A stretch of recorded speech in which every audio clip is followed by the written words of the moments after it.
Understand, as has been said, the beauty that comes after the storm when we see what is possible and what can be unburdened by what has been. As he once said, when a barrier falls for one of the locked out, it opens the doors for all. And that is what he told me, and what he taught me, and how he inspired me. Strangers who, in the face of that stranger, they see a neighbor. These are folks who understand the strength and the value of community, which is everyone coming together with a shared sense of purpose and identity as a community of people.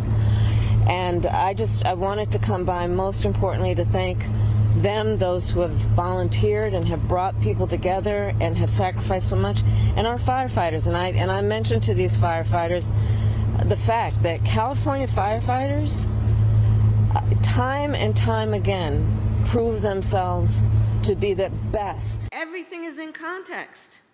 My mother she would give us a hard time sometimes, and she would say to us, I don't know what's wrong with you young people. You think you just fell out of a coconut tree?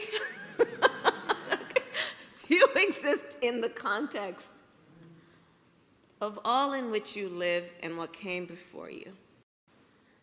We got to talk about Kamala Harris because the desperation is reaching a peak. Now, I know she'll tell you that she's not campaigning, but she most certainly is, and so is AOC, and so is Gavin Newsom. They all are campaigning. That's why you see all of their faces continuously. We've been seeing Gavin Newsom's for years now, going on podcast after podcast, even going as far as starting his own podcast. But I want to show you guys this poll. And I'm showing you this for a reason, because of the video clip that I'm about to show you after this.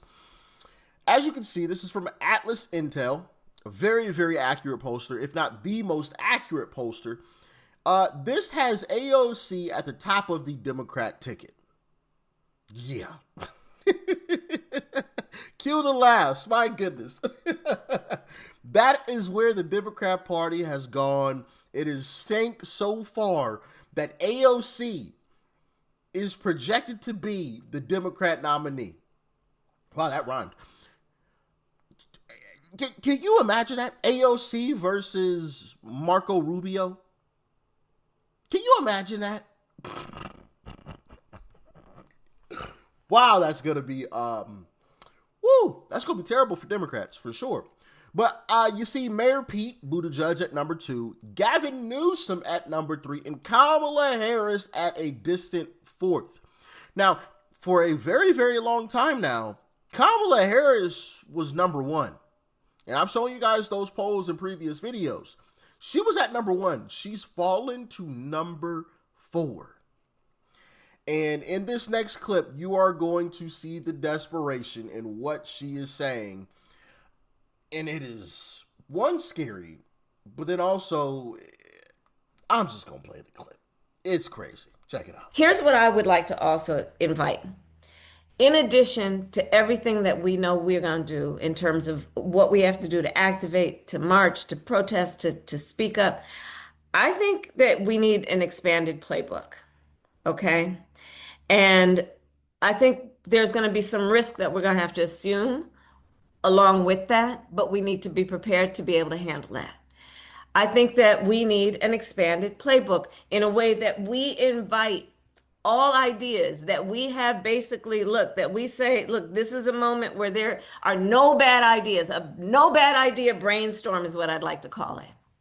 And in that no bad ideas brainstorm, we talk about what we need to do and think about doing around the Electoral College.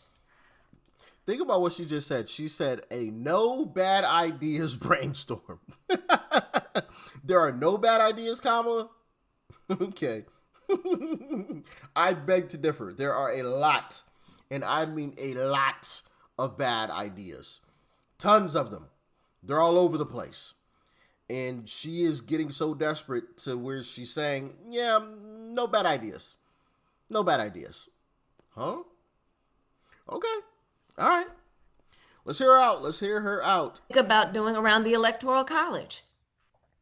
We talk about the idea of Supreme Court reform, which includes expanding the Supreme Court. We invite a conversation about multi-members districts.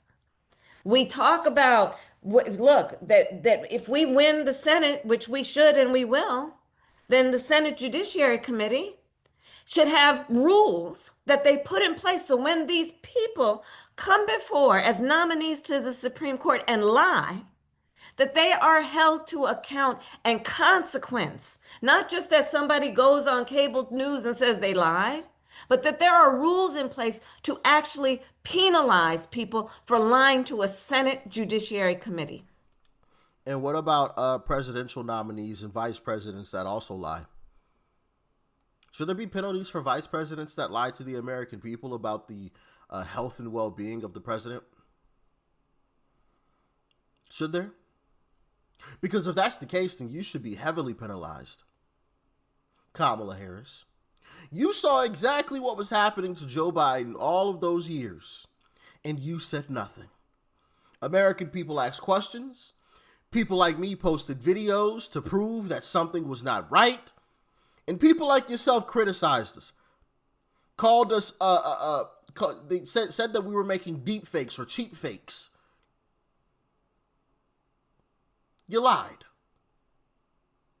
And we, the American people, not me personally, okay, but we, the American people, put you in that position. So when we tell you to jump, you need to be asking us how high.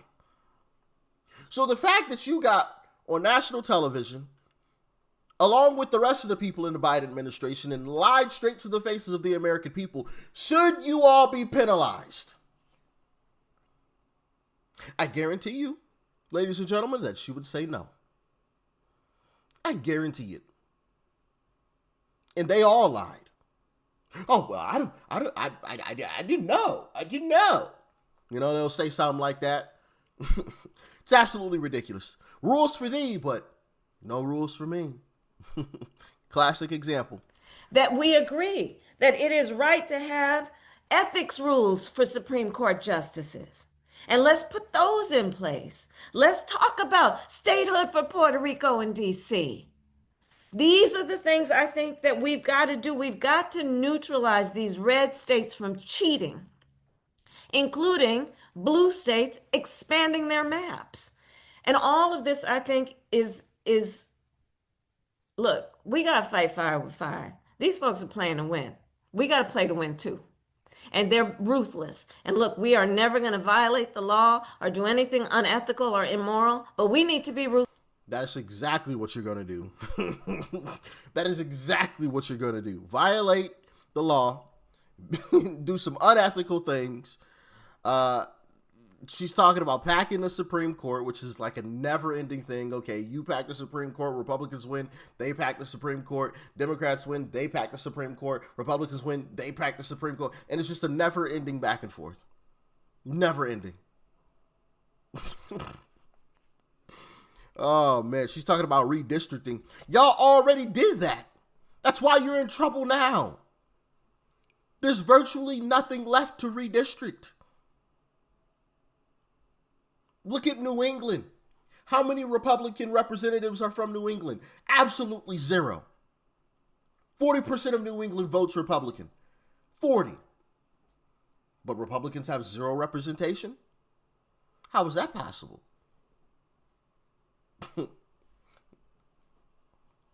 You can look at a state like Illinois, right? 45% Republican, I believe. They have 3 Republicans to, if I remember correctly, 12 Democrats. How is that possible? A state that votes 45% Republican, only 3? Really? How is that possible? That shouldn't be the case. It should be a virtually 50-50 split. But it's not the case. List too. And that means knowing the tools that are at our disposal or are within our reach. And yes, there may be risk associated with reaching for them.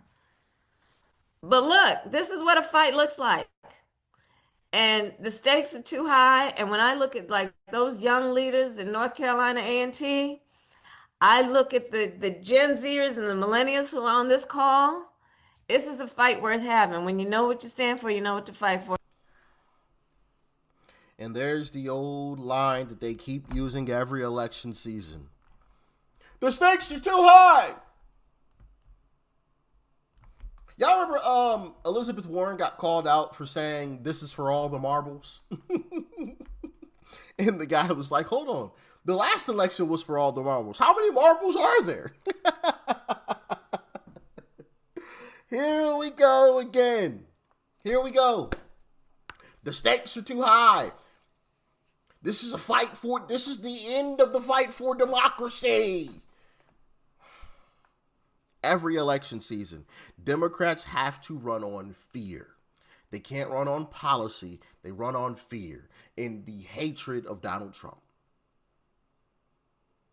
It's never, hey, America, these are the Democrat policies that we want to push forth, and this is how they're going to help you, and this is how we're going to implement them. No, never. It's always, hey, F Donald Trump, guys. F Trump. He's an existential threat. This is the end. Hey, if you guys don't elect us, this is going to be the end of democracy. And that should tell you everything you need to know about this Democrat Party. And the desperation that you just heard Kamala put forth there was just the most ridiculous stuff. But she understands that the far left in her party has taken over. That is why AOC is at the top of the ticket. And she isn't. And so now she's adopting some of these far left ideas. Ooh, let's pack the Supreme Court. Ooh, guys, let's redistrict even more, even though we basically can't redistrict anyway because we've already done it. They're just going further left, man. With no stop, with no end in sight. It's crazy. But that's the monster they made, so they got to deal with it. Y'all get in the comments. Let me know your thoughts and your opinions. Peace and love. I'm out.